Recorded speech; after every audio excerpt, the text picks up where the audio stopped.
Les damos la cordial bienvenida a esta nueva jornada de Horizontes 2017. Retomamos lo que dejamos hasta junio de 2017 y empezamos nuevamente con nuestras sesiones de pláticas con temas que abordan la tecnología aplicadas a la educación. Tenemos el placer de contar con la maestra Larisa Enríquez. Me da mucho gusto que estés con nosotros. Gracias. Larisa, para leer un poco su biografía, ella es maestra en Ciencias de la UNAM. Es investigadora de tiempo completo en el área de tecnologías para la educación y educación a distancia en la CUAED. Por 17 años ha diseñado, ejecutado y coordinado proyectos que incorporan la informática en la educación.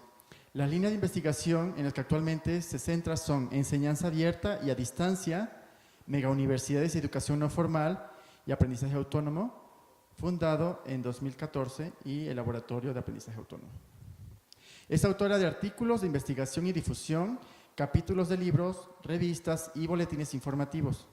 Ha contribuido en el desarrollo de manuales, guías de textos, materiales digitales abiertos y ha sido galardonada en 2 ocasiones por el concurso de buenas prácticas de educación a distancia en 2013 y 2014.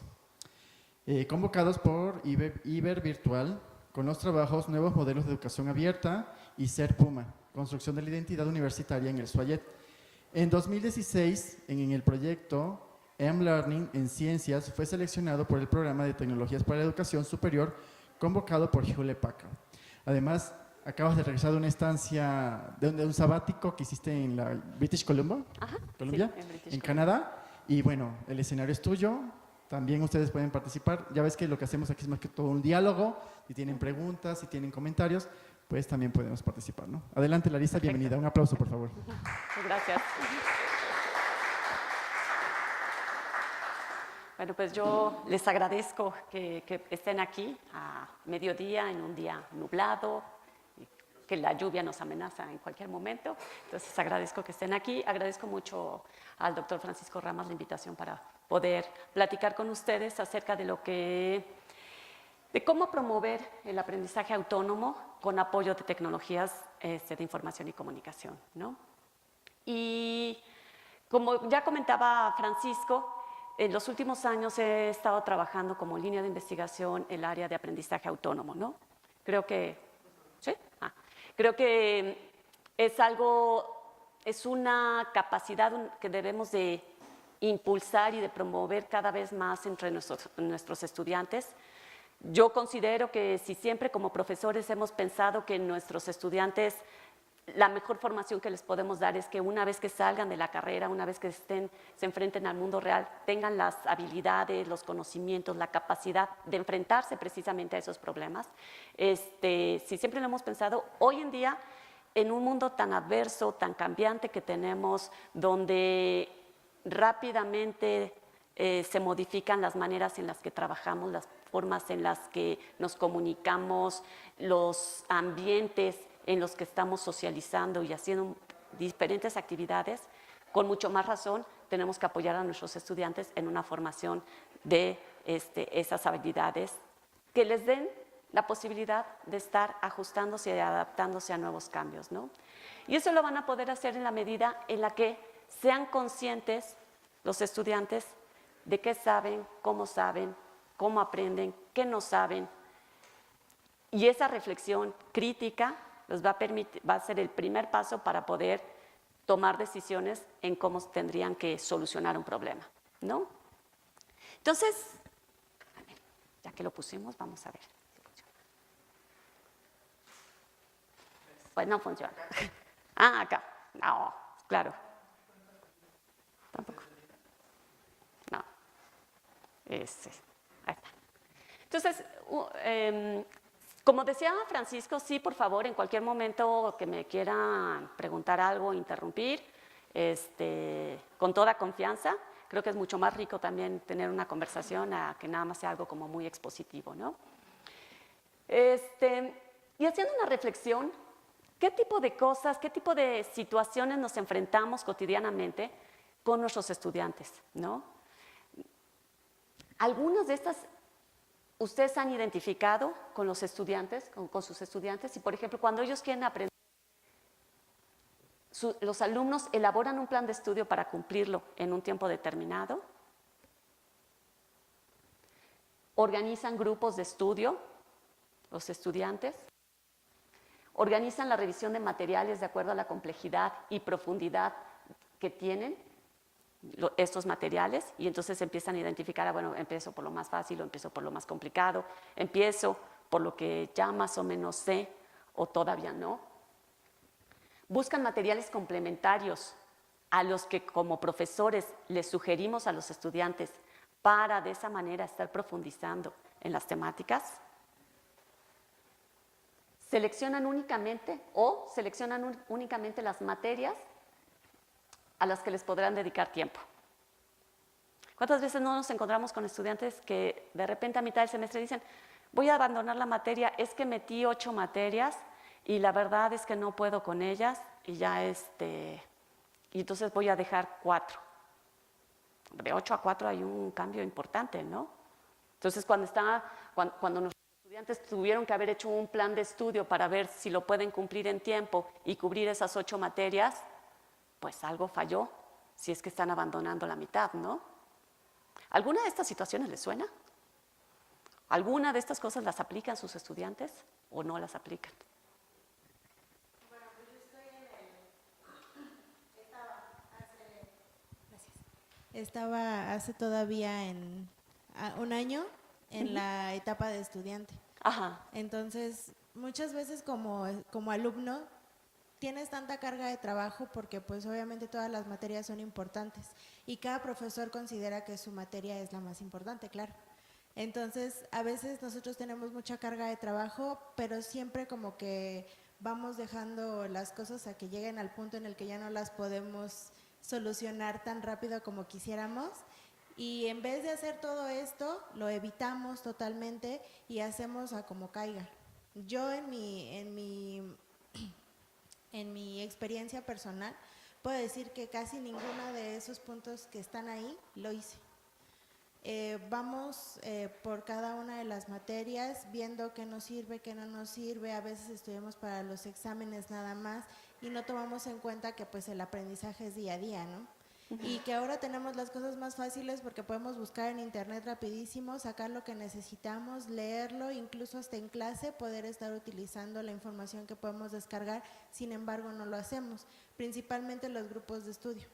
Por ejemplo, cuando se trata de hacer tareas en equipo, es de decir, tú haces tal cosa, tú haces otro y lo juntamos y se entrega, ¿no? O sea, nadie se preocupa por en realidad organizar los temas de manera que todos sepamos de lo que estamos hablando, que todos conozcamos los temas y pues, o sea, sí tenemos ahí una deficiencia bastante grande en este punto de no saber organizar ni nuestro tiempo ni nuestros materiales de estudio para poder llevar a cabo, como usted dice, no abandonar a mitad de curso lo que debemos de terminar puesto que ya lo seleccionamos. Exactamente, muchas gracias por esa honestidad, porque hay una parte importante en esto que mencionas. Muchos de nuestros estudiantes, o muchas veces nosotros incluso como estudiantes lo hicimos, justo lo que mencionas, bueno, lo hago, hoy no estudio, pero mañana voy a trabajar el doble, ¿no? Bueno, hoy tampoco, pero mañana el triple y no me voy de fiesta. Y vamos postergando una serie de decisiones. O nos vamos engañando y el semestre anterior abandoné 4 materias y al siguiente digo, no me va a pasar. Y no modifiqué la estrategia y decir, voy a inscribir solo 4. Digo, no me va a pasar, sí voy a pasar las 8.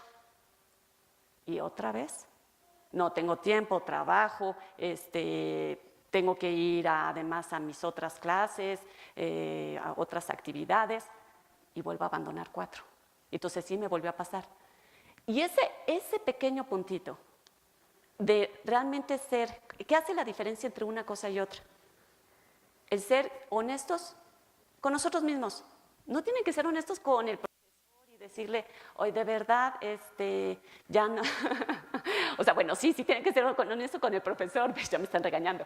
Pero en el sentido de que al profesor le podemos contar cualquier cuento. Lo importante es, nosotros estamos conscientes de realmente, o sea, realmente cuáles son las razones por las cuales no estamos abordando bien un tema, comprendiéndolo bien. Porque a la hora de trabajar en equipo, la verdad es que nos lo repartimos y ni siquiera nos preocupamos por escuchar qué fue lo que cada quien hizo y entonces cuestionar a nuestros compañeros con respecto a lo que hicieron. Y entonces nada más dijimos, ay, yo ya, ¿no? O solo estudié para pasar, ¿no? ¿Cuántas veces? Adelante. Buenas tardes. Con respecto al primero y al último punto, yo creo que en la UNAM eso no es posible, porque los planes de estudios ya están elaborados en la licenciatura y dicen, en este semestre debe llevar tantas materias. En cuanto a selección de las materias, tampoco se puede, porque además si van arrastrando deben llevar las materias que arrastran más las del semestre. En otras instituciones sí es posible, se le da el plan de estudios, así lo marca. Tienes tanto tiempo para sacar todas estas materias y tienes tanto tiempo durante el semestre para decidir cuáles ibas a llevar. Pero en la UNAM creo que eso está bastante limitado. Pues depende de las carreras, ¿no? Yo la verdad, soy muy viejita quizás y ya han modificado mucho el plan, pero cuando yo estudié, o sea, uno puede escoger, el primer semestre sí estaban, yo estudié en ciencias, en la Facultad de Ciencias, el primer semestre sí estaban definidas las materias que tenía que llevar el alumno de nuevo ingreso. Aún así, uno en determinado momento tenía 15 días para dar de baja, sin que apareciera que realmente no era que no hubiera presentado o que hubiera reprobado la materia.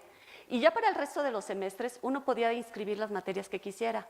Incluso lo normal, por ejemplo, en la carrera de matemáticas, es llevar, creo que, si no mal recuerdo, 4 materias por semestre. Y había estudiantes que decían, no, yo quiero adelantar. Y tenían que pedir permiso especial para pasar de más de 6 materias. Adelantar una materia, adelantar 2 materias se podía. Más de 6 había que tener una carta de exposición de motivos y podía estar aprobado por el coordinador de la carrera y entonces en determinado. Pero sí se podía jugar un poco con este plan, ¿no? No sé si en todas… Si no ser algunas carreras, porque hasta donde yo he revisado los planes, la mayoría son bastante rígidas. Aún bajo esa rigidez, digo, un estudiante siempre puede dar de baja una materia, ¿no? En determinado momento. Y mencionaste algo importante, hay una fecha, efectivamente la normatividad de la UNAM dice, tienes lo que dura tu carrera más la mitad para poder concluir, ¿no?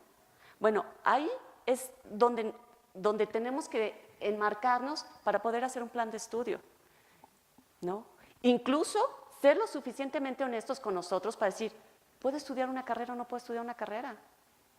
A ver, si la UNAM cambió sus planes y de verdad a fuerzas tienes que llevar 6 materias al semestre y tienes que acabar en 4 años y yo trabajo, tengo hijos y el tiempo que le puedo dedicar a los estudios nada más va a ser de 4 horas a la semana, pues entonces a lo mejor tengo que considerar si realmente quiero entrar a la UNAM, ¿no? Empezando desde ahí. Y entonces esa parte de autocrítica y de autorreflexión es bien importante, porque en esa medida vamos a poder tomar decisiones de en dónde me inscribo o no me inscribo, ¿no? Francisco les comentaba que yo estoy en la coordinación de Universidad Abierta y Educación a Distancia. Ahí sucede constantemente, ¿no? La idea de que como sobre todo en el sistema a distancia, pues esa distancia es fácil, en determinado momento tengo las madrugadas, tengo fines de semana, es una plataforma, puedo entrar ahí en cualquier momento, ¿no? Pero la realidad de los estudiantes son madres, madres de familia que tienen que además aportar a la casa, tienen a lo mejor que cuidar a los padres, tienen que estar, a veces tienen 2 trabajos. La realidad es que no pueden llevar 6 materias, como lo lleva quizás el escolarizado. Y los estudiantes no siguen inscribiendo 6 materias porque un poco lo sugiere el plan, ¿no? Y ese sí es también un defecto y es a lo que vamos a ahora sí desde llevando la plática, desde nuestra postura como profesores, cómo ayudamos a nuestros estudiantes a que también hagan esa reflexión. Y que en determinado momento le digamos al estudiante, de verdad no te conviene inscribir tantas materias, no va a pasar nada si acabas un semestre más tarde o 2 semestres más tarde, pero que acabes. A que sigas extendiendo y extendiendo y pensando que vas a acabar, y no, ¿no? Y se les pasa el tiempo, sí. Lo que había comentado de que tengo así como que las madrugadas, tengo más tiempo para poder realizar las actividades. Yo digo que también eso no es verdad, ¿no? Porque también se tiene un límite para entrar. Y una vez que se tenga el límite, ya por más que quiera uno entrar, ya fue de, por decirlo, de 11 a 13. Y si se pasa uno de ese horario, ya no puede entrar. Entonces también hay límites, no es de que sea así abierto. Sí, por eso digo, son esas creencias de que es abierto. Son esas creencias que es fácil, que lo puedo hacer en cualquier momento, que puedo abrirlo en cualquier momento y contestar el cuestionario, la tarea. También ahí hay una serie de horarios que se deben de respetar. Exactamente, exactamente. Y ocurre mucho, ¿no? O sea, el estudiante que viene al escolarizado dice, tengo que entregar mi proyecto, mi trabajo final durante la clase. La clase es de 10 a 11, pues yo tengo que llegar a más tardar al 5 para las 11 para poder entregar mi trabajo, ¿no? Bueno, en el sistema a distancia, pues también se ponen límites. La fecha límite para entregar el trabajo es el 3 de octubre a las 12 de la noche. Si es 4 de octubre, pues no nos lo van a recibir, ¿no? Porque los profesores también cumplen con una serie de tiempos para poder calificar, poder retroalimentar, en fin, ¿no? Entonces, son esas cosas que efectivamente, cómo reflexionamos acerca de lo que implica inscribirnos, desde cómo nos inscribimos a la carrera que estamos pensando en dónde nos inscribimos, qué implica, cómo está diseñada, hasta pues todo lo que es estudiar, ¿no? Con este tipo de cosas. Otras reflexiones más, y creo que lo comentaba Karen, ¿no? ¿Cuántas veces no nada más se estudia para pasar el curso? ¿No? Un montón de veces ocurre eso. Y cuando realmente debería, sobre todo un estudiante que está eligiendo su profesión, a lo que se va a dedicar, ¿cómo nada más estamos estudiando para el examen? ¿No?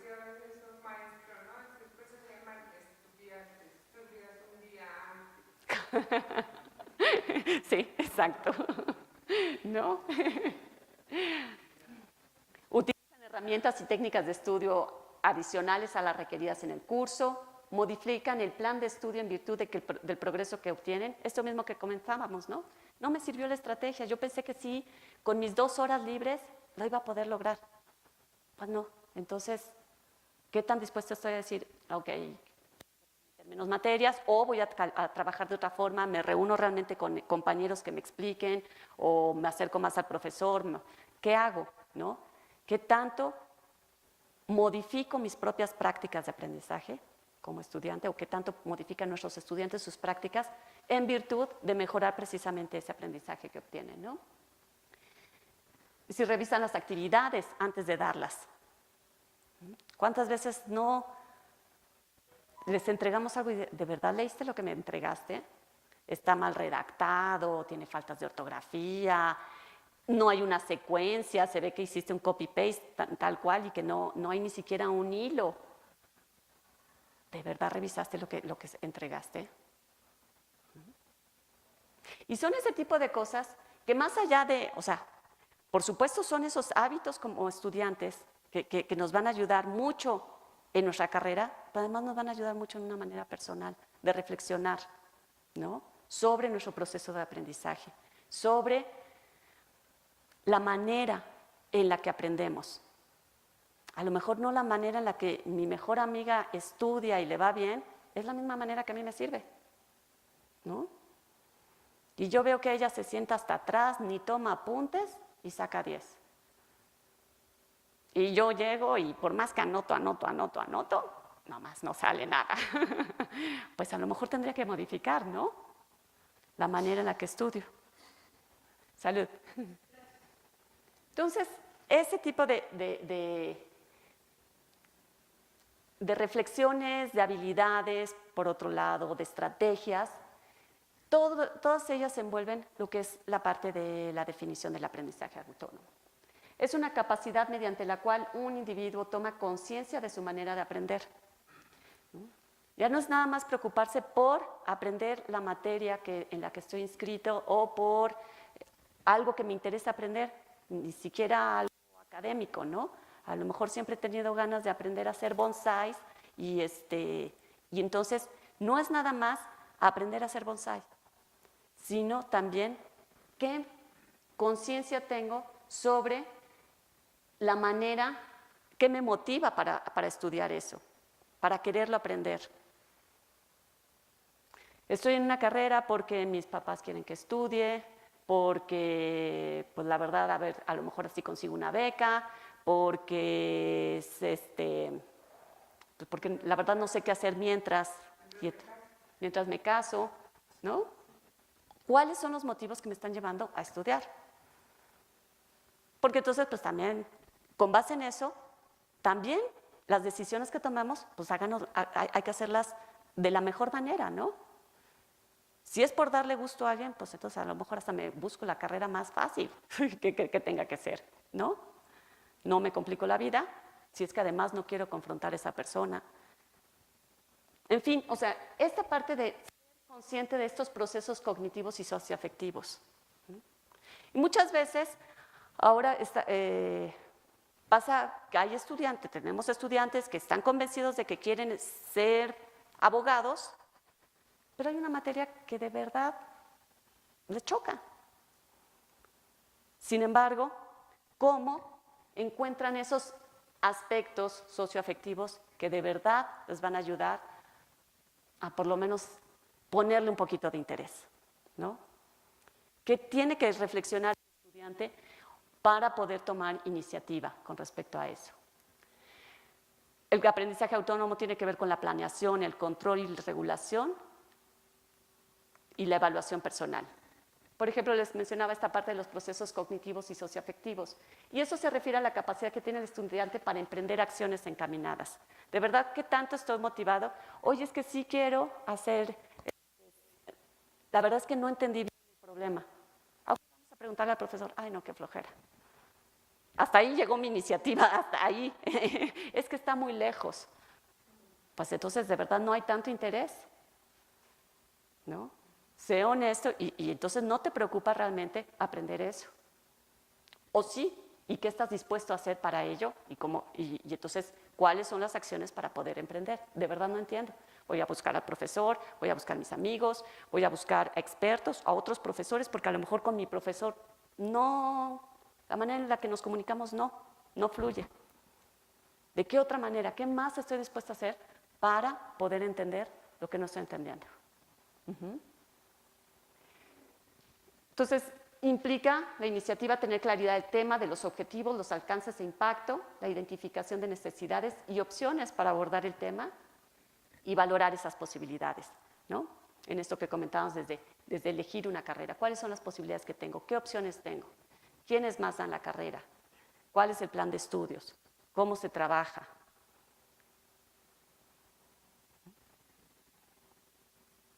Aquí sí necesito esto.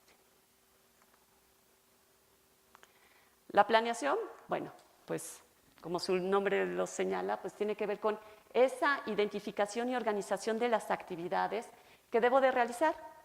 A ver, el semestre, no es cierto que sean 6 meses, son 16 semanas, ¿no? Más o menos. En esas 16 semanas yo tengo que llevar 4 materias, ya me dijeron que voy a tener que presentar tantos proyectos finales, voy a tener 4 exámenes parciales. ¿Cómo voy a ir distribuyendo realmente todas mis actividades? Y además quizás en particular hay una materia que es muy fácil, esta la verdad la entiendo, se me da, no tengo ningún problema, a esta le puedo dedicar un poquito menos de tiempo que a esta otra que de verdad se me dificulta. Y entonces es esa forma en la que voy planteando esas pequeñas metas, incluso parciales, para no llegar hasta el final del semestre y decir, ay, la verdad es que no entendí, ¿no? Es que si no estoy entendiendo desde los primeros 15 días, vea qué es lo que puedo hacer. ¿Cuáles son esos indicadores que yo me pongo a mí mismo para poder decir, a ver, ¿sí lo estás entendiendo? ¿Sí vas bien por ahí? ¿O vuelves a modificar esta planeación que tienes?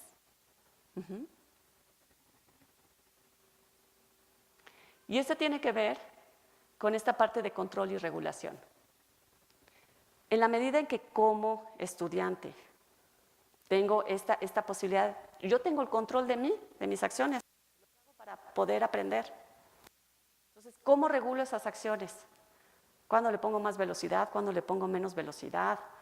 ¿Cuándo me puedo dar chance de no hacer una serie de actividades que había pensado que iba a hacer y cuándo no? De verdad son determinantes y las tengo que cumplir y las tengo que llevar a cabo.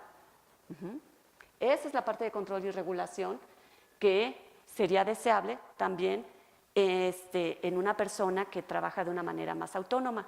Y ojo, autónomo, cuando estamos hablando de que nuestros estudiantes sean autónomos, no estamos pensando que sean autodidactas, ¿no?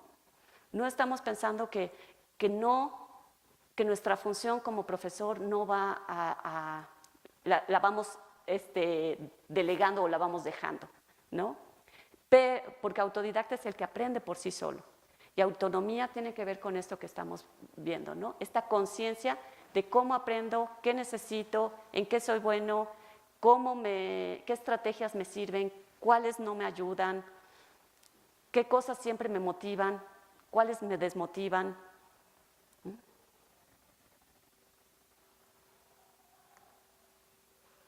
Y la evaluación personal, esto que mencionábamos, más allá del 10 que a lo mejor puedes sacar en la materia, ¿de verdad aprendí?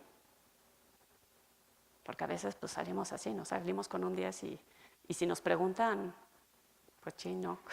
Ya no me pregunten lo que vi el semestre pasado porque la verdad es que ya no me acuerdo. ¿Cuántas veces no vimos ese comentario, no? Y entonces esa autoevaluación, esa autorreflexión, y decir, bueno, y en determinado momento lo mismo, se vale decir, no lo sé, pero ya me di cuenta que esto no es tan importante, y a qué cosas sí les puedo dar valor y les debo dar el peso que merecen tener. ¿Cuáles son las materias si voy a abandonar? ¿Cuáles son las materias que me conviene abandonar? ¿Están seriadas o esta se abre una vez al año?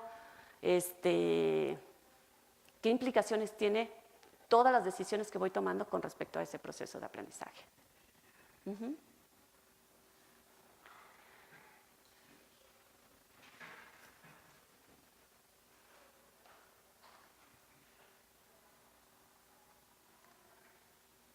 Y entonces, ¿cómo podemos promover el aprendizaje autónomo con nuestros alumnos? ¿No? Ahorita estamos reconociendo muchas de las actitudes que nuestros estudiantes tienen y que quizás nosotros tuvimos en algún momento como estudiantes, ¿no? Ahora, desde el papel como profesores, ¿los podemos ayudar a encaminarse en este sentido o no los podemos ayudar?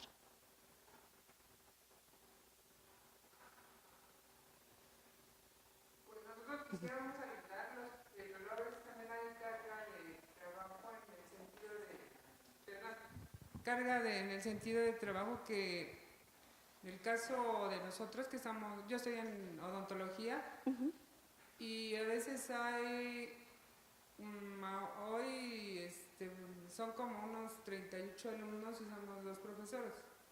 Entonces casi así como que nada más los vemos como en el ISSSTE, ¿no? Sí, como en el seguro. Y deberíamos de ponerles más atención a los alumnos porque no todos van aprendiendo igual, no es el aprendizaje igual, ya lo decía él. Entonces tomar un momento para cada quien estaría perfecto. Pero el tiempo, la carga de los alumnos, ¿es posible? No lo veo así viable que sean 2 profesores para tantos alumnos que hay. Sí quisiéramos hacerlo, pero el tiempo y la cuestión de cómo se maneja no es posible. Entonces, promover el aprendizaje así como tal, pues ya lo dijo y lo dijo muy bien la maestra.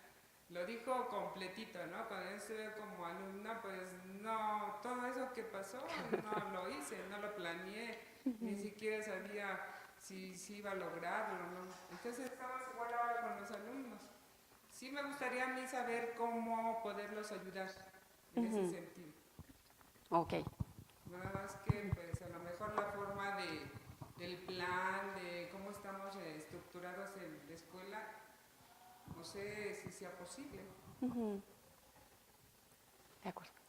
¿Sí? Bueno, Atrás. yo creo que la pregunta es más compleja de lo que parece. Me atrevería a decir que tiene varios ámbitos de respuesta. En el primero, yo reconocería que hay una responsabilidad de los profesores en cuanto a conocer realmente cuáles son los objetivos curriculares que se persiguen. Creo que ahí también hay una circunstancia interesante porque precisamente dada la naturaleza de la Universidad Nacional, sí existe un cierto número de profesores que están un poco desvinculados de lo que serían el modelo o el plan de estudios en sí. Esto quiere decir que cuando imparten su curso, sí vienen y manejan una gran cantidad de conocimiento, pero que a veces se aleja un poco de lo que marcarían los objetivos curriculares. O aún estando dentro del marco curricular, pues a veces los profesores no entendemos qué es lo que quieren que enseñemos, ¿no? O sea, creo que ahí habría un ejercicio como de colaboración, de trabajo, en donde hay corresponsabilidad de varias entidades, ¿no? Creo que ese es un ámbito que se podría considerar. El otro ámbito estaría dentro de lo que sucede en el salón de clase. Esto implica que nosotros estamos dentro de un sistema presencial, que ahí también habría que diferenciarlo de lo que sería un sistema no presencial, porque la autorregulación, todo este proceso, digamos, del aprendizaje autónomo, pues tendría que verse desde esa perspectiva. Yo me veo como un profesor en un sistema presencial, en donde finalmente lo que yo tengo que hacer es establecer un plan de trabajo para que a partir de ahí se derive el plan de trabajo que van a seguir también los estudiantes. Y entonces desde ahí canalizar un esfuerzo conjunto, ¿no? Entonces yo creo que para promover este aprendizaje yo tengo que primero saber qué voy a hacer y cómo lo voy a hacer. Y si no tengo un plan de trabajo, sería muy difícil. Y el tercer ámbito que yo vería es cómo lo voy a operativizar. Y entonces ya desde ahí yo entraría a, pues digamos, diversas actividades o diversas situaciones que se van a promover en el aula para que ellos lo puedan hacer. Y pondría una variable adicional que es el número de alumnos con el que cuento. Yo conozco, bueno, tengo compañeros que tienen 15 estudiantes por grupo. En este momento yo tengo 50, 60 por grupo y tengo 4 grupos, entonces pues ahí también habría que marcar las diferencias. Y creo que de ahí se derivaría, me parece, la temática en cuanto a cómo podemos utilizar los recursos digitales para justamente ir cubriendo estos ámbitos, ¿no? Bueno, yo así lo pensaría, ¿no? Sí, muchas gracias. Señalaste cosas bien importantes que sí quisiera retomar. Uno, por supuesto, el compromiso que nosotros tenemos como profesores de nuestro papel como profesores. Así como estamos diciendo que nuestros estudiantes sean responsables de su proceso de aprendizaje, porque son ellos los responsables a final de cuentas. Nosotros podemos saltar, cantar, dárselos por escrito, dárselos en video, y si el estudiante no está dispuesto a aprender, no va a aprender, ¿no? Hay una responsabilidad también de ese estudiante. Y, o sea, con el profesor, pero consigo mismo. Y nosotros también, como profesores, tenemos una responsabilidad, que bien la señalas, ¿no? Antes que nada, poder entender cuál es el objetivo cuáles son los objetivos del curso, ¿no? ¿Cómo está el plan de estudios? ¿Cómo se inserta la materia que doy en ese plan de estudios? ¿Cómo se inserta cómo es el currículum de la materia que doy? ¿Cuáles son los objetivos? ¿Qué se está esperando?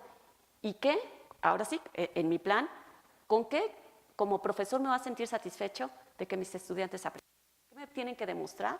¿Qué tienen que hacer para que yo diga, sí aprendieron? Para que en esa medida sea mi plan, pueda trazar mi plan y diga, ok, ¿cómo voy a llegar a este punto, no? Para que pueda demostrarme esto, a lo mejor eventualmente me va a tener que demostrar otra serie de cositas que gradualmente van apuntalando para esto. Entonces, Eso, por supuesto, es primordial. Mencionaste algo entre las diferencias entre escolarizado y presencial. Yo les preguntaría, ¿solo el estudiante a distancia y abierto es donde se promueve la autonomía? Yo diría que no, ¿no? Y cuando empecé la charla decía, yo creo que como profesores lo que queremos es que nuestros estudiantes, cuando terminen, tengan las habilidades, los conocimientos, las capacidades para poderse enfrentar al mundo que les toca, ¿no? Y en esa medida, mientras más habilidades, conocimientos, actitudes, aptitudes tengan para poder reconocer que necesitan reaprender algo o aprender completamente algo nuevo, eso tendría que ver justo con esa autonomía. Lo que estamos formando es esa autonomía de los estudiantes. Y eso yo creo que es deseable en cualquier estudiante, independientemente del sistema en el que pertenece. Lo que ocurre muy comúnmente es que, y desde la página de la UNAM, a nuestros estudiantes, cuando vemos la convocatoria para el sistema abierto y a distancia, dice, se necesita ser un estudiante con habilidades de autorregulación y autónomo, ¿no? Y entonces escriben los estudiantes. Ya mágicamente, por decreto, entonces son autónomos y autorregulados nuestros estudiantes. Pues no, ¿verdad?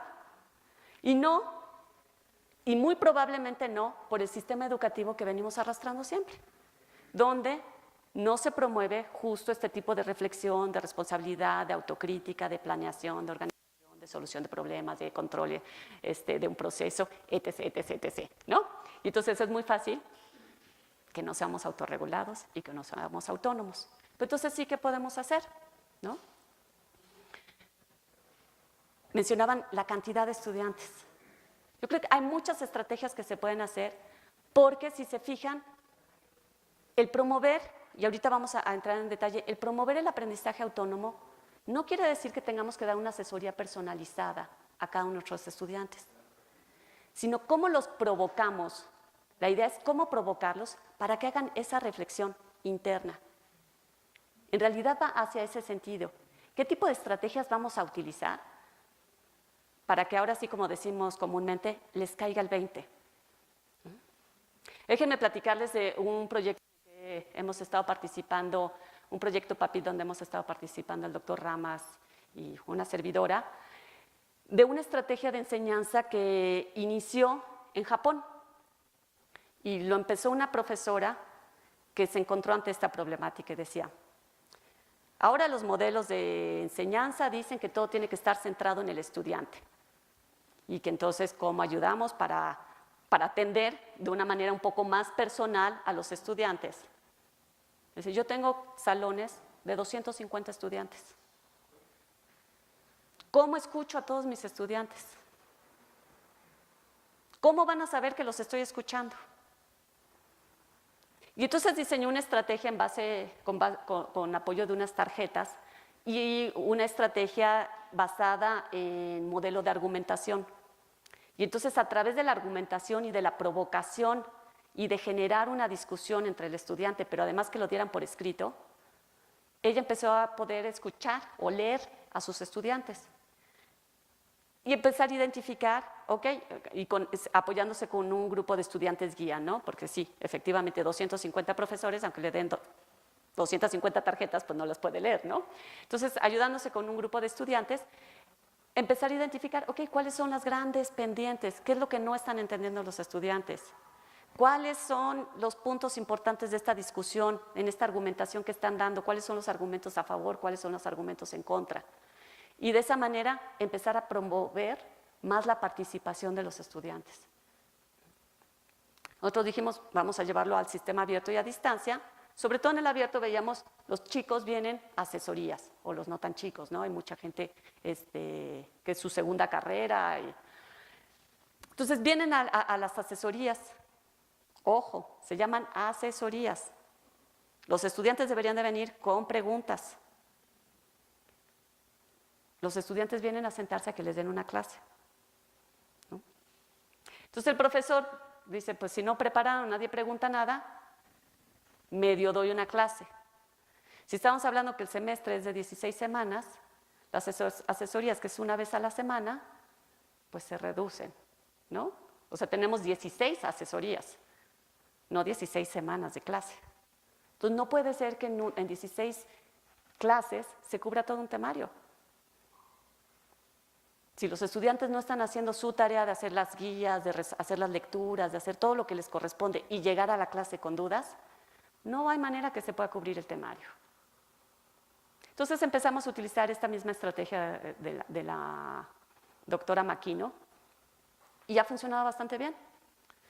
Teniendo salones de 60 estudiantes, de 40, ¿no?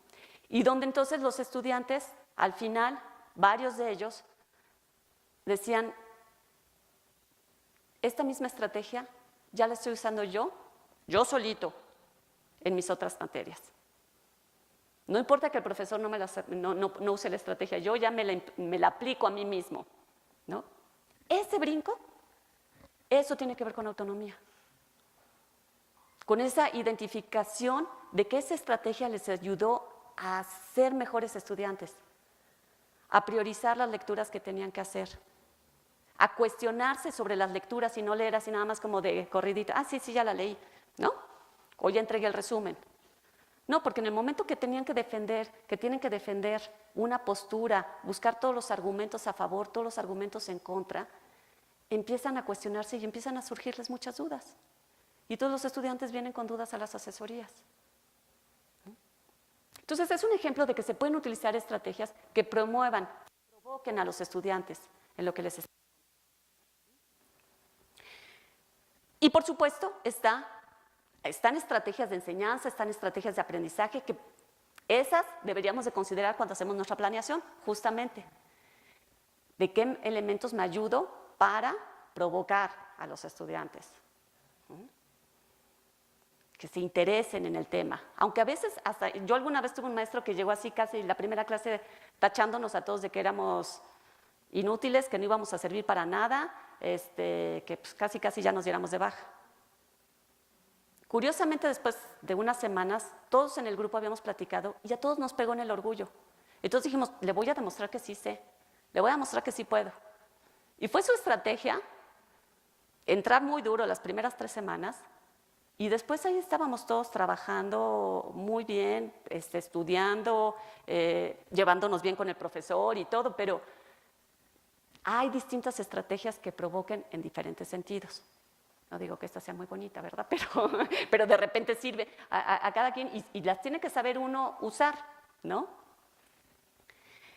Y luego está, ¿con qué herramientas también puedo apoyar a esos estudiantes? ¿No? Una parte son las estrategias de enseñanza y también sugerir de repente para ciertas temáticas, por nuestra experiencia, por lo que hemos visto con otros alumnos, qué sugerencias de estrategias de aprendizaje les podemos recomendar a los estudiantes. Pero de repente también, ¿con qué otras herramientas se pueden ayudar para desarrollar otro tipo de habilidades también?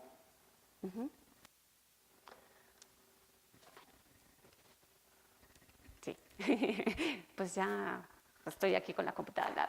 Entonces, más allá de las plataformas y las aulas virtuales, ahorita a lo mejor... ¿Tienes una pregunta? Ah, perdón. Es que eres muy tímida porque no te vi levantar bien el brazo. Perdón. Cuidado. Bueno, yo pensaba, o sea, por ejemplo, de la doctora que decía que los docentes necesitaban como implementar, como dices, ¿no? Las estrategias, o sea, sí te creo, ¿no? Del hecho de implementar estrategias y todo lo que comentas, pero también yo lo veo como desde el lado de los alumnos y también como alumno debes tener como prioridades, ¿no? Porque finalmente a lo mejor el doctor está dispuesto a darte la clase, a darte la dinámica de trabajo, lo que tú quieras, y si uno como alumno no tiene la disposición, pues no van a aprender, ¿no? Y también dice la doctora, o sea, ¿cómo le hacemos, no? Y no siempre se puede, o sea, no puedes estar con un alumno dándole la clase y con otro. Finalmente lo que yo creo, lo que pienso es que los doctores deben como de dar sus clases como son o como va en el programa. ¿En el programa? Y ya uno como alumno, o sea, tendría como la obligación de si tienes alguna duda, acercarte al profesor, ¿no? Finalmente para eso está el profesor, para explicarte. Pero, o sea, bueno, también tiene que ver con las clases que dan, ¿no? Por ejemplo, hay profesores, doctores, que dan clases muy entretenidas, muy buenas, porque a lo mejor son clínicos y vienen y te comparten sus experiencias, ¿no? Y hay otros que no lo hacen, o sea, te dan lo que viene en el libro y uno se aburre, ¿no? Entonces, como que también eso tendrían que modificarlo, ¿no? Bueno, pienso yo, ¿no? Y hay también, por ejemplo, alumnos que te piden que den las clases y a lo mejor no das la información correcta y hay doctores que no corrigen o te dejan así con dudas, ¿no? Entonces, sí, como que también hay muchas cosas, o sea, son muchas dudas que también tengo. Sí, por supuesto, ¿no? O sea, y yo creo que en todas, o sea, es algo complejo, no es así, no es una recetita así de, ay, ya, ¿no? Mágicamente. O sea, por supuesto, ahorita hemos hablado mucho de la responsabilidad que como estudiante debes de tener, ¿no? O sea, porque sí el profesor puede tratar de traer todos los días una nueva estrategia, una nueva actividad, presentar recursos digitales, traer casos de estudio, jugar, hacer juegos de roles, o sea, hay muchísimas estrategias. Y si el estudiante de verdad no quiere, no hay manera, ¿no? Entonces, y es algo que efectivamente luego en una discusión entre profesores es esta parte de cuando lees esas tendencias de, es que el profesor debe de motivar al estudiante. Pues Hay una motivación interna y hay una motivación interna, ¿no? Como profesor, una motivación interna es ¿por qué es importante esta materia? ¿Cómo se vincula con tus otras asignaturas? En particular, tú, si estás pensando dedicarte a esta línea, ¿te beneficiaría por tales situaciones? O sea, tratar de buscar todos esos elementos motivacionales. Pero si no hay motivación interna, pues como le hagan, ¿no? Entonces, efectivamente, esa es una parte compleja. Todo lo que mencionaste de que hay profesores que vienen y presentan ejemplos concretos, esos son estrategias de enseñanza, ¿no? Y entonces, efectivamente, los profesores nos rompemos el coco siempre diciendo, ¿qué estrategia podría utilizar? Porque además, todos nuestros grupos son diferentes. Y hoy puedo venir y dar esta plática y veo que ustedes están interesados y participando, y mañana me toca darla en la CUAED, con mis propios compañeros, entonces así, ¿no? Al menos hay doctores que dan hasta la forma y luego proyectan, ¿no? Su personalidad, la forma en cómo dan la clase. Hay doctores que te motivan, o sea, llegan con el entusiasmo, te dan la clase y lo que quieras y te motivan a aprender, ¿no? Pero hay otros que llegan así como de mala siempre, o ya así como que hasta ni te dan también tiene que ver como con lo que proyectas como profesor, ¿no? Bueno, claro. Sí. Y ahí, a veces, no nos queda de otra. Es el único profesor que da esa materia. Y es obligatoria, ¿no? ¿A poco no nos ha pasado? Yo sí recuerdo que me tocó una vez en la carrera, efectivamente, es el único profesor que da esa materia, y dices, pues la tengo que llevar. Y entonces ahí es, ok, ese análisis personal de decir, ¿dónde estoy parada?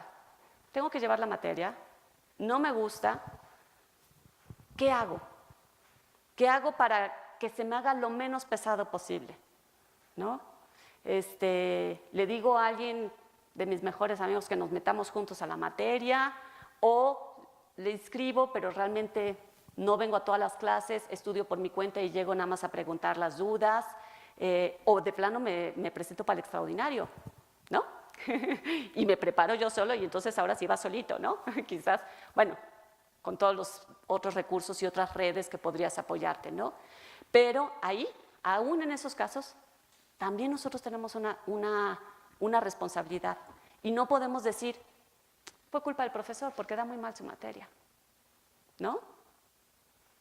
Sí, creo que atrás había un comentario y después si quieres tú. Bueno, yo como retomando lo que comentaba mi compañera, en cuanto a lo que se maneja de los profesores, su contenido en cuanto a las materias, llega a ver las situaciones, bueno, en el punto lo veo como alumno, muchas veces los profesores llegan a tener una actitud inclusive apática, donde no motivan, donde no se proyecta esa facilidad de poder aprender. Entonces aquí la cuestión que yo quisiera tomar, ¿qué tanto o cómo se ve repercutido el autoaprendizaje del alumno cuando no hay motivación del docente que quiera, vamos, que el alumno se quiera seguir superando en cuanto al contenido temático que se vaya a impartir?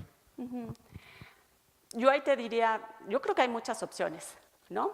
O sea, la primera que se me ocurre es acercarse con el profesor, ¿no? Es decir, si tú sabes que más o menos te ayuda, poder decir en qué medida sería posible que tuviéramos clases más dinámicas o que nos trajeran más ejemplos, más estudios clínicos o que en determinado momento, o dónde, profesor, puedo leer otro tipo de cosas, ¿no?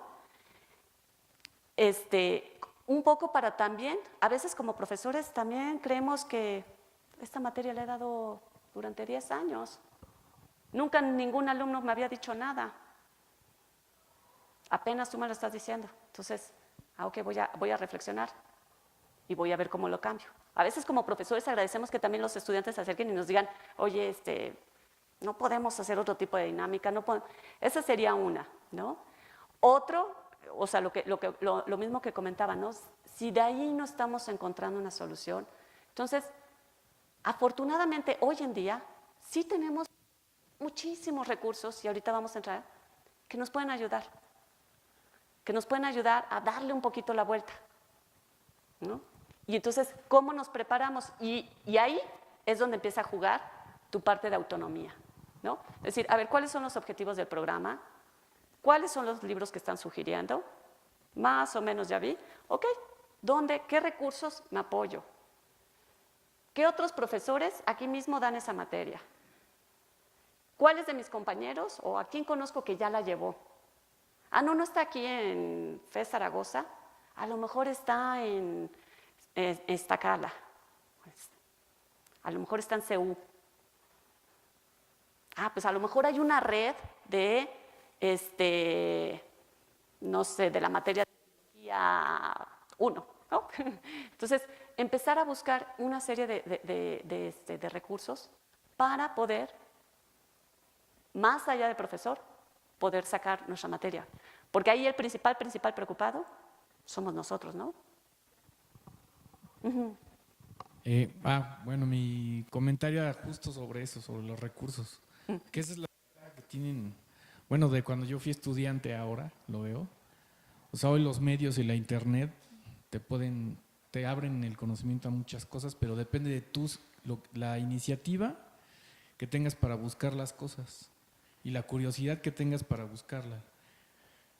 No digo que no existía esa información antes, pero era más difícil tener acceso. Hoy hay muchas cosas con Google. Bueno, Google es el más básico, no es más fácil.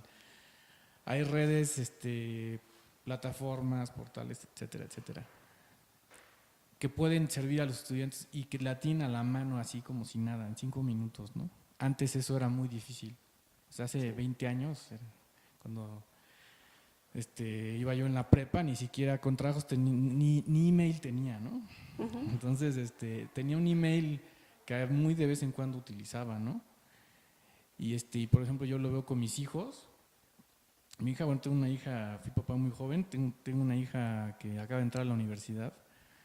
Y cuando estaba en la secundaria, un día la regañé porque me decías que no me ayudas a buscar en Google, no me ayudas. Y le platiqué toda la odisea que era para mí hacer una tarea, ¿no?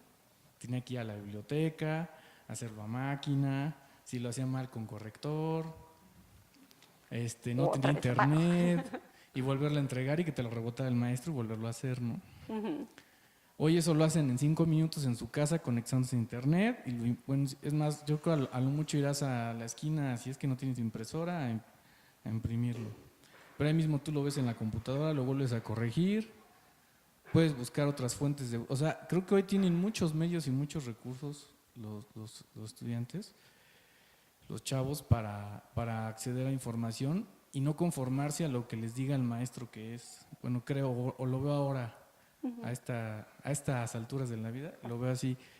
Creo que también es importante que los alumnos no se conformen con lo que el maestro les dice. O sea, está bien, él es la autoridad, les dice qué es y qué no es, pero que también tengan esa iniciativa de investigar por si sucede lo que dicen, ¿no? Si el maestro no da esa motivación, pues bueno, yo tengo otros medios para aprender, sigo las reglas y todo, pero tengo estos otros medios para poder obtener ese conocimiento y lograr el objetivo que quiero, que es pasar la materia, ¿no? Ya a rato me olvidaré del maestro.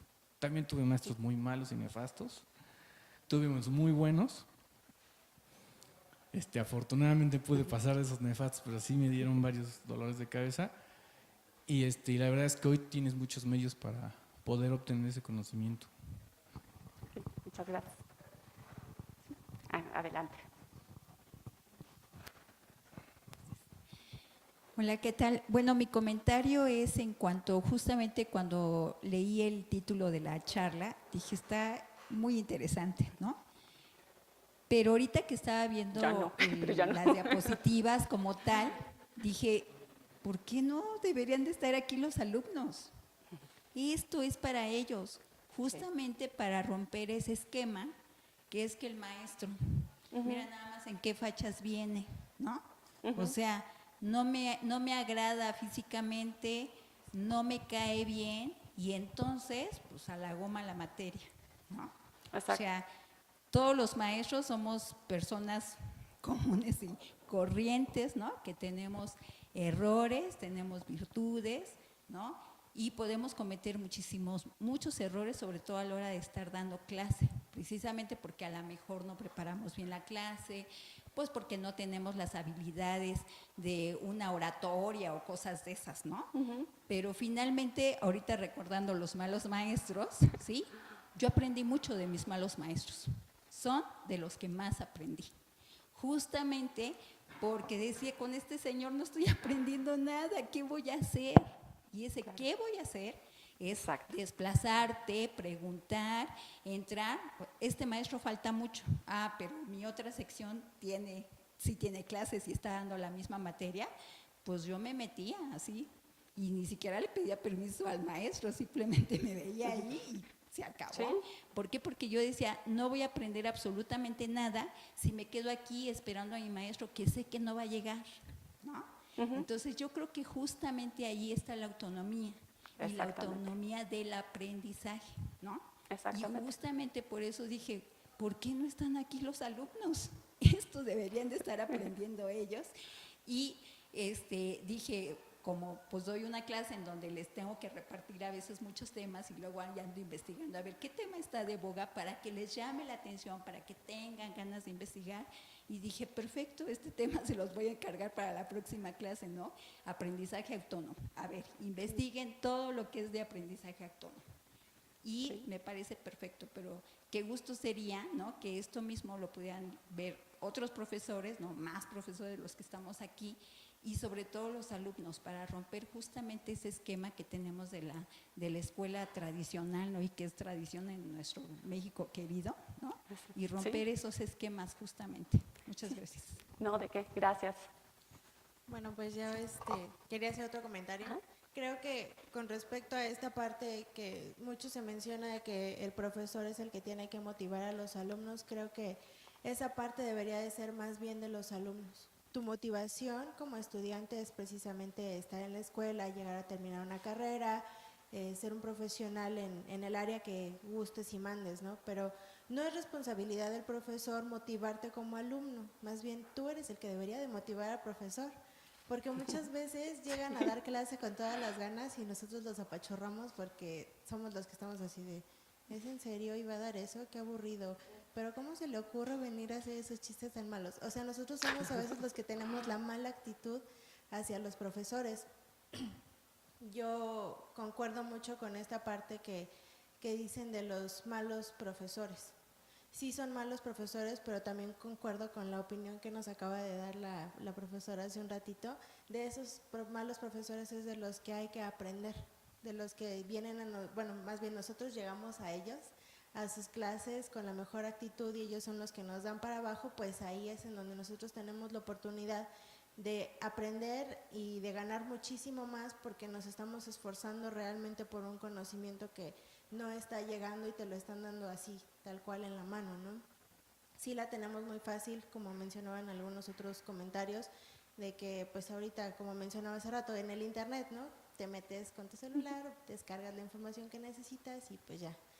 Pero pues igual, o sea, ese mismo método de aprendizaje que se ha ya muchas veces dejado un poco de ladito, que es ir a la biblioteca, esforzarte por leer, directamente en los libros y ver realmente pues que sí, efectivamente ahorita todo está en la nube, en la red, pero que igual sí es necesario regresarse un poquito porque pues hay cosas que nunca pasan de moda. Hay conocimiento que siempre ha estado vigente y que va a seguir vigente yo me imagino que por la eternidad, tal vez. Pero bueno, hace poco inicié en un proyecto PAPIME sobre alfabetización informativa y creo que muchos de los errores que tanto alumnos como profesores cometemos es por no saber utilizar estas herramientas o estos recursos electrónicos que tenemos disponibles, que no nada más son, por ejemplo, las aulas virtuales o las plataformas, sino que simplemente desconocemos o no hemos adquirido esas habilidades o esas competencias que les llaman de alfabetización informativa para buscar estrategias para que tanto los alumnos como nosotros como alumnos podamos aprender y dar en efecto una buena clase o nosotros como alumnos tener un buen aprendizaje, pero pues eso considero que también es como parte de la responsabilidad que tienes tú como alumno de hacerte cargo de tus materias, de lo que tienes que estudiar. Y regreso al principio, más bien nosotros tendríamos que ser los que motiven a los profesores para que nos den unas clases que pues valgan la pena. Gracias. Yo quisiera nada más aquí hacer una pequeña observación. No hay buenos y malos, ¿no? Ambos tenemos responsabilidades, como lo hemos comentado, ¿no? Como profesores tenemos responsabilidades, como los estudiantes tenemos responsabilidades. Es una corresponsabilidad. Justo a lo que apunta el aprendizaje autónomo y los autores como Knowles o como Henry Oleg dicen, el mismo Freire, en medida que un estudiante es más autónomo, cambia la relación con el profesor. Porque en lugar de llegar en una relación de yo vengo a dar mi clase, escúchenme, apunten. Yo vengo a escuchar la clase, apunto. No, hay una participación, hay una corresponsabilidad. Y lo que tiene son grados de libertad y grados de elección mucho más importantes que motivan a los estudiantes y a los profesores. En la medida que un estudiante llega y le dice a un profesor, encontré un artículo buenísimo que a lo mejor apoya eso que estuvimos viendo el día de ayer. Y el profesor dice, oye, yo no lo conocía, muchas gracias. ¿Cómo se siente ese profesor? Motivado, ¿no? Dice, está escuchando, está poniendo atención y hasta me está dando cosas que yo no estaba enterado. Y viceversa, si yo como estudiante, si yo como profesor en determinado momento a mis estudiantes les empiezo a ayudar y a sugerir, a ver, ¿por qué no intentas por este lado? O, como decía la profesora, a ver, hoy ustedes digan qué es lo importante en la parte de aprendizaje autónomo. Quiero escuchar para ustedes cuáles son sus inquietudes. Y que el estudiante se sienta escuchado, se sienta que participa, que sus comentarios son tomados en cuenta. ¿Cómo se siente ese estudiante? Motivado también, ¿no? Entonces, hay una corresponsabilidad. Y en la medida en que nosotros vayamos transitando hacia espacios de mayor autonomía con nuestros estudiantes, como les decía, no es que nos hagamos para un lado y digamos ya no soy profesor, al contrario, pero nuestra relación va a cambiar completamente con nuestros estudiantes. Y entonces, algo que mencionaron ahorita muy importante, Internet y todas las herramientas digitales que tenemos, ¿cómo las aprovechamos? Porque es cierto que ahí hay un mundo de información. Y entonces nuevamente puede ser muy fácil, pues ¿para qué lo estudio? ¿Para qué lo apunto si está ahí? ¿No? Y efectivamente, ¿para qué lo apuntamos si está ahí? Lo malo es que me siga con que está ahí, está ahí, está ahí, y nunca me tomé la molestia de leerlo, de comprenderlo, de contrastar si lo que dice este señor de verdad es. A ver, hay otros autores, ¿dicen lo mismo? ¿En qué se distinguen? ¿En qué se parecen las opiniones, los comentarios, las propuestas, el análisis? Y en esa medida pueda profundizar y decir con elementos, pues yo concuerdo con este otro autor, o yo estoy de acuerdo con este a otro, ¿no? Y podamos ir formando esa discusión, que en determinado momento diga, a ver, profesor, no entiendo por qué fulanito dice esta cosa y perenganito dice esta otra cosa. Y entonces se puede haber una discusión y puede haber realmente una interacción entre profesor y estudiante, ¿no? Entonces, ¿cómo ayudamos un poco también a los estudiantes a sacar provecho? Hay muchas instituciones, cada vez es más común que a lo mejor la universidad dice, a ver, pongo a disposición de los profesores un aula virtual, está en Moodle, aquí van a poder subir sus contenidos y aquí van a poder poner las tareas, tener foro de discusión, etcétera. Es como la simulación del aula llevada a esa plataforma, ¿no? Pero la verdad es que hay muchas otras cosas más. Y cada uno de nosotros, por lo mismo que decíamos que tiene motivaciones diferentes, tiene formas de aprender distintas, tiene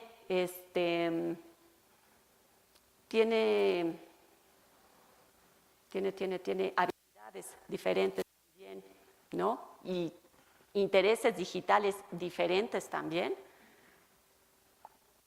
Se ha llegado al término de los entornos personalizados de aprendizaje. ¿Cuáles son esos sitios que yo utilizo para estudiar?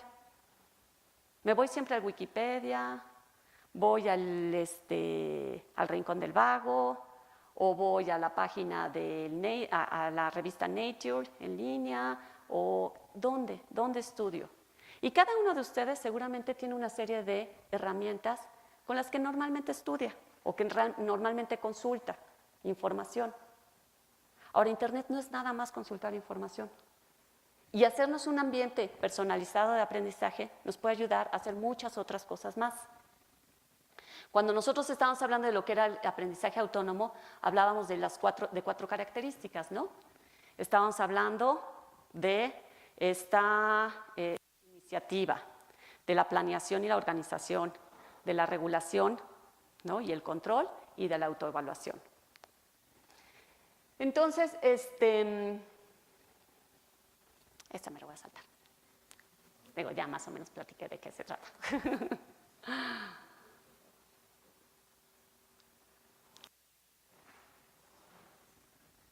Entonces, bueno,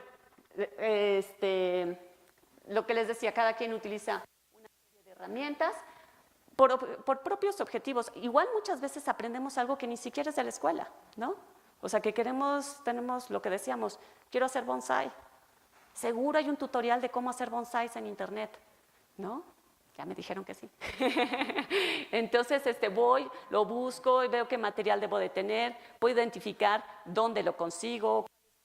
Me dicen que consiga unas pinzas. Bueno, ¿cuáles serían las mejores pinzas para poder estar cortando y podando las ramas de los árboles? ¿Cuál es el clima por la región en la que yo vivo? ¿Qué tipo de planta va a ser la que mejor se me va a dar? En fin, pueden haber una serie de cosas que no necesariamente son de mi historia académica, ¿no? No voy a obtener una evaluación, un título, no es una estructura formal. Y aún así puedo aprender un chorro de cosas gracias a estas tecnologías. Ahora, ¿cómo organizo y cómo puedo potencializar estas herramientas y de cuáles me puedo estar ayudando?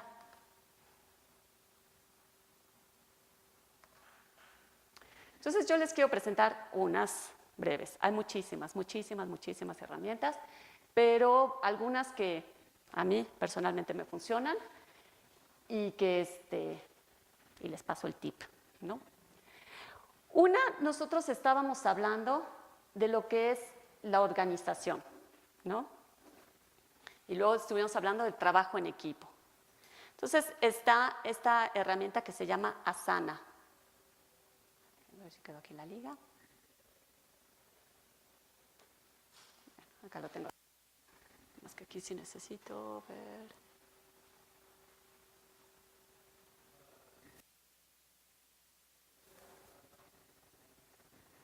¿Dónde está el ratón?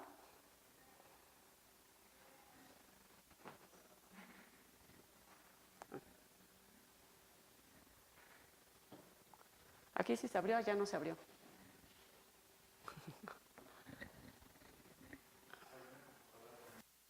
Ajá. Vale. ¿Paul? Ah, ok. Gracias.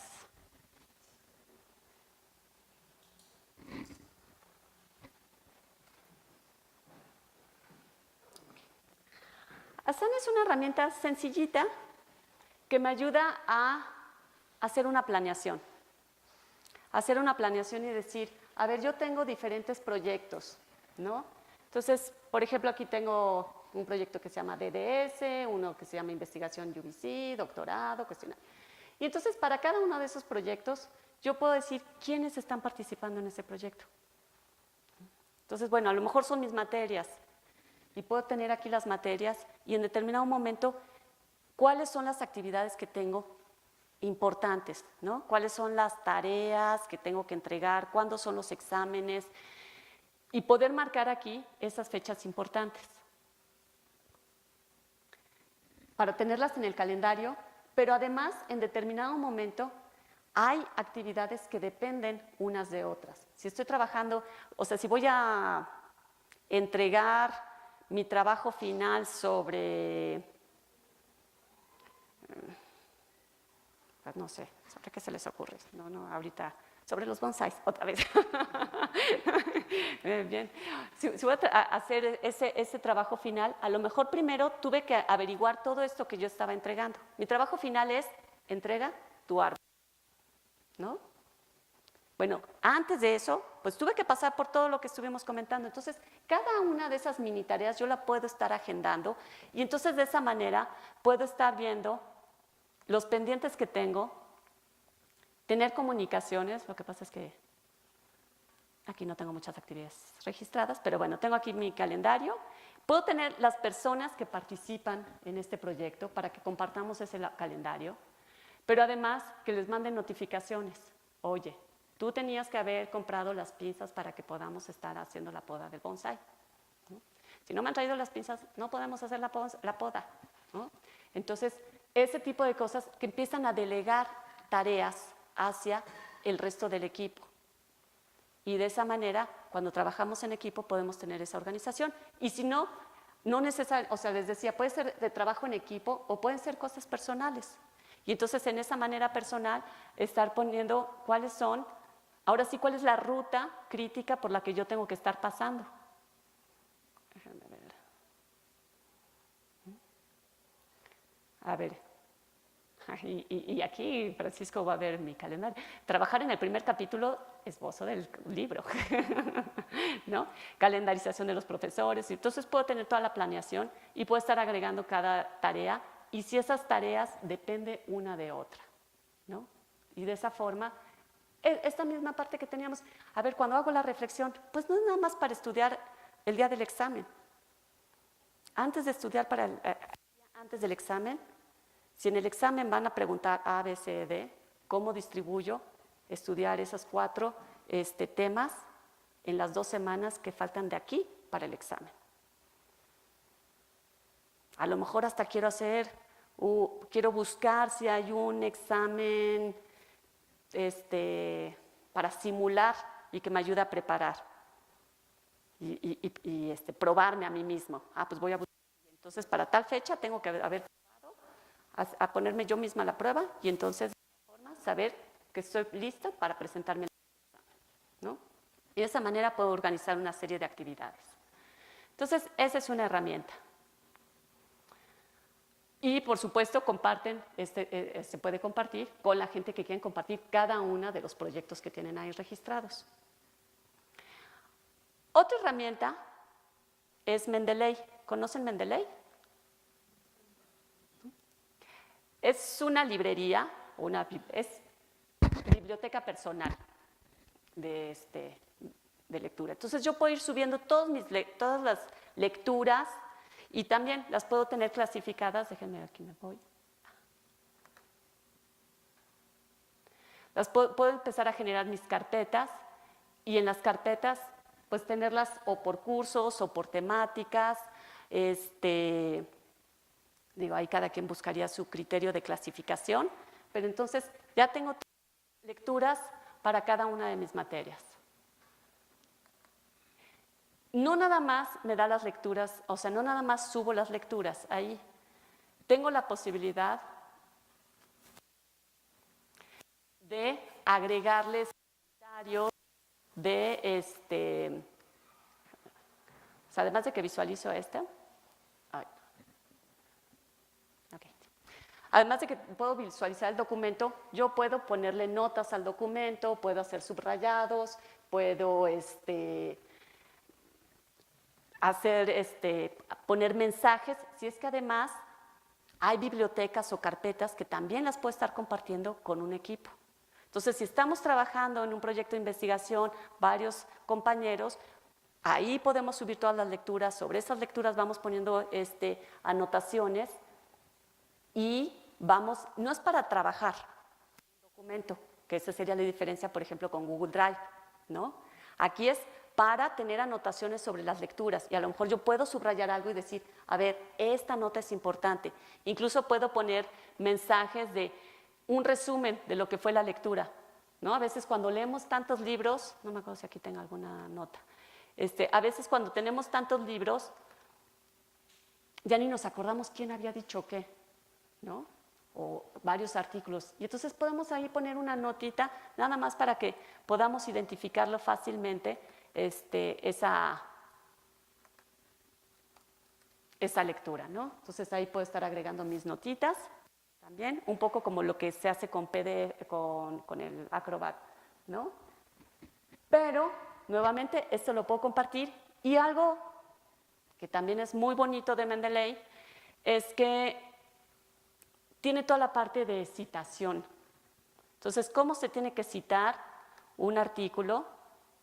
Déjenme ver dónde quedó.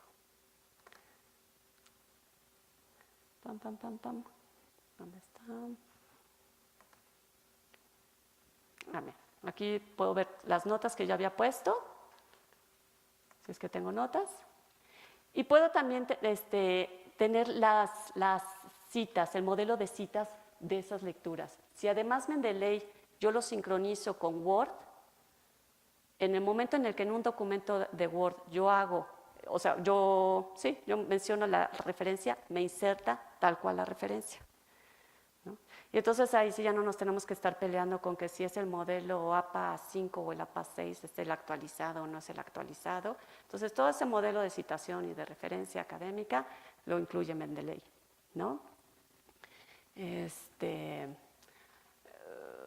otra cosa tiene Mendeley? Bueno, este tipo es un poco sobre el patrón de uso que cada uno tiene.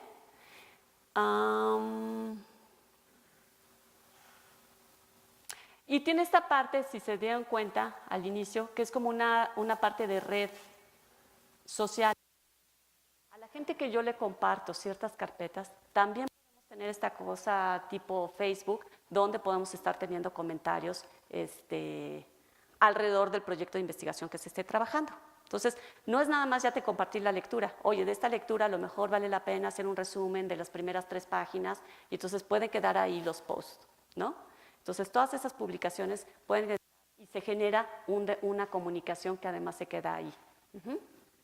Y esto se puede compartir no nada más ya con el grupo, sino si otras personas también forman parte de una red de Mendeley, también se pueden compartir este tipo de mensajes.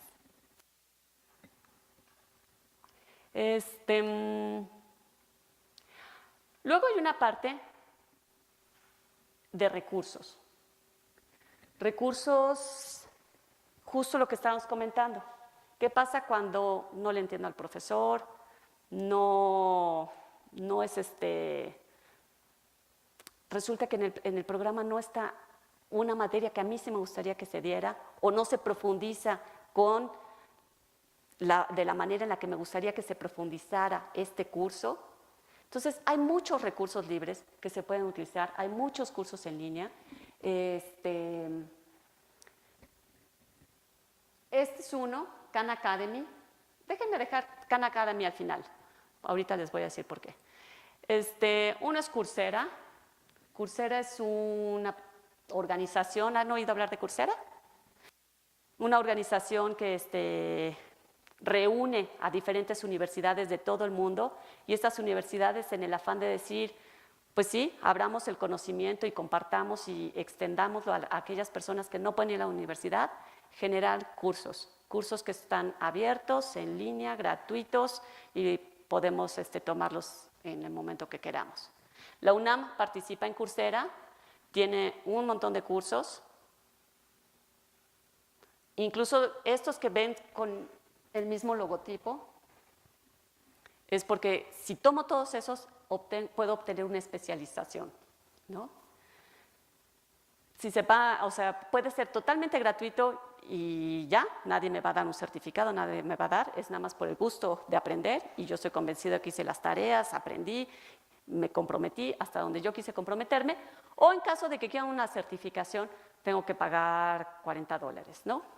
Pero pues la verdad es que eso, pues, se vuelve muy atractivo cuando de repente digo, ok, pero a lo mejor la UNAM no tiene nada sobre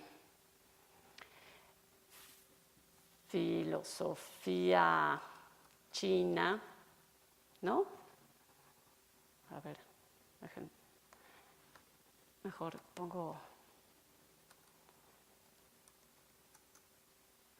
dado por chinos, ¿no? A ver, explora el catálogo. El catálogo puede ser de artes y humanidades, negocios, educación, sociales. Puedo ver artes y humanidades. A todos estos me los está poniendo en español. Puedo verlos en diferentes idiomas. Hay distintos idiomas. Puedo hacer selección por idiomas. Son alrededor de 130 universidades las que ya están participando de todo el mundo. Entonces hay asiáticas, hay rusas, hay inglesas, norteamericanas, canadienses, mexicanas, colombianas, chilenas. Entonces, en determinado momento, cosas muy, muy específicas, dadas en determinado momento por un experto o una persona que de verdad está metido ahí, ¿no? Y a lo mejor de ecosistemas, si es un investigador chileno que está en Atacama y entonces hacen todo un curso sobre el desierto, pues puedo encontrar eso, ¿no? O sobre bailes chinos y entonces en determinado momento viene la cultura china. Déjenme ver si encuentro ahorita. A ver.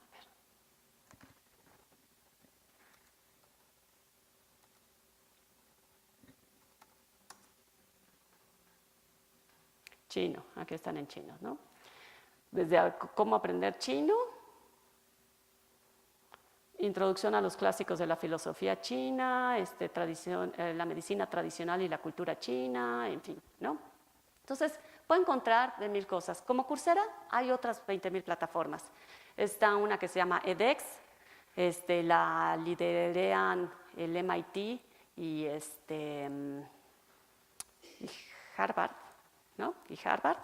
Ellos fueron los que arrancaron con edX, pero lo mismo, reúne a un montón de universidades. Está la versión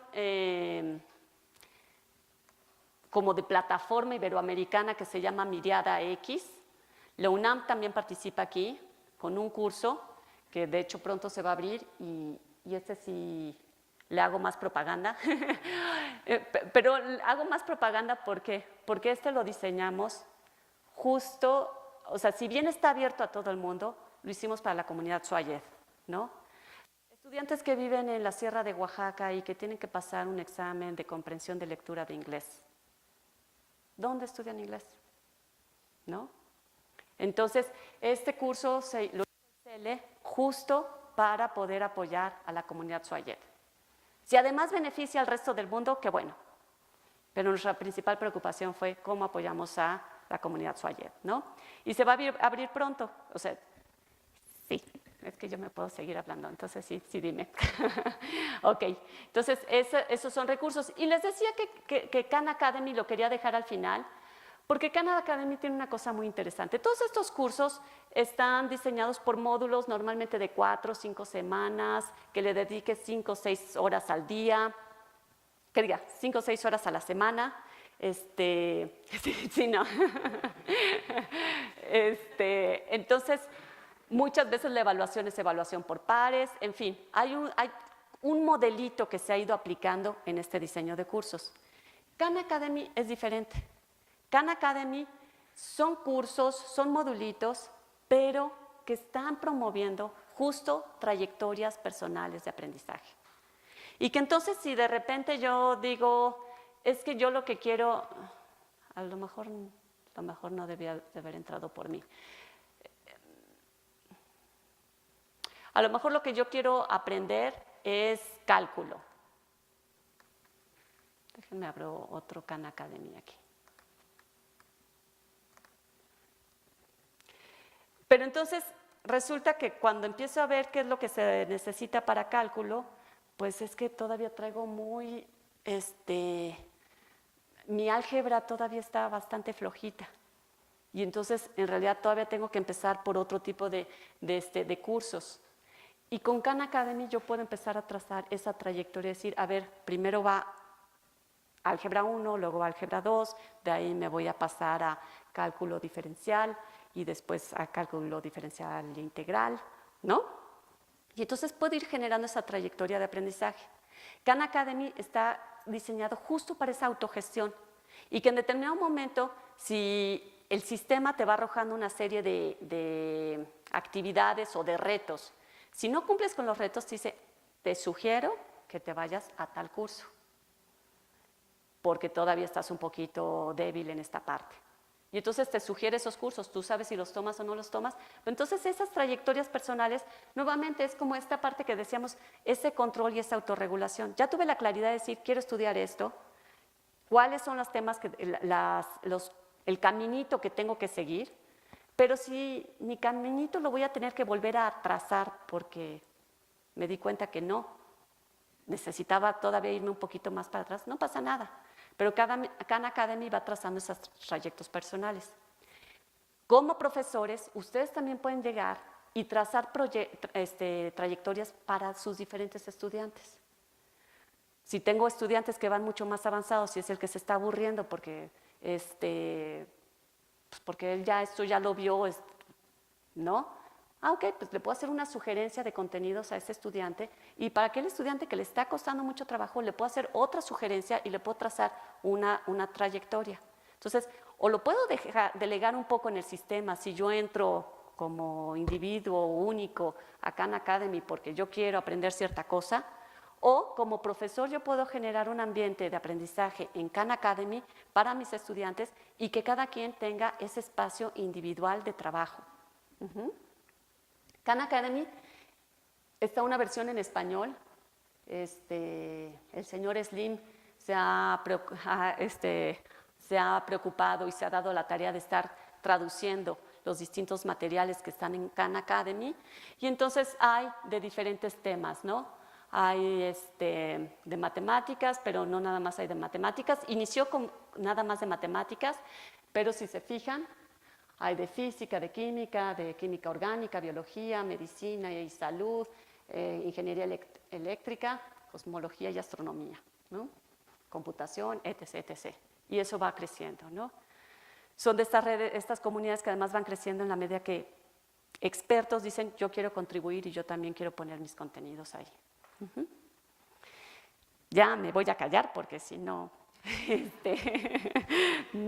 vamos a terminar. Bueno, antes ya no, creo que deja ver en qué se quedó la presentación. Creo que ya. Para cerrar, entonces es necesario que analicemos y replanteemos. Ya no la proyecté, pero bueno. El trabajo de enseñanza, acompañamiento, asesoría y guía que ofrecemos a nuestros alumnos. En particular, se considera que es posible integrar algunos elementos, o sea, lo que comentábamos, ya se fue el profesor. Yo creo que sí podemos implementar elementos y estrategias, ¿no? En la medida de nuestras posibilidades, veamos cuáles son nuestros retos. Nuestros retos son que el grupo es muy grande, bueno, entonces, ¿cuál es la estrategia para grupos grandes? Nuestros estudiantes son muy apáticos, ¿qué hacemos con los estudiantes apáticos? Nuestros estudiantes son muy inquietos, pues, ¿cómo los apoyamos, no? Están muy dispersos, ¿ok? ¿Cómo los enfocamos? O sea, en la medida que tengamos esa sensibilidad y nos acerquemos a nuestros estudiantes, también ellos se van a acercar a nosotros. Y si buscamos darles un mayor nivel de participación y decisión en el aprendizaje a los estudiantes, entonces sí vamos a poder cambiar esa relación que queremos con nuestros alumnos. Y invitarlos también, o sea, promoverlos a que sean más autónomos y no deleguen todo en un profesor, ¿no? Y bueno, yo les doy las gracias y ahí está mi correo por cualquier cosa.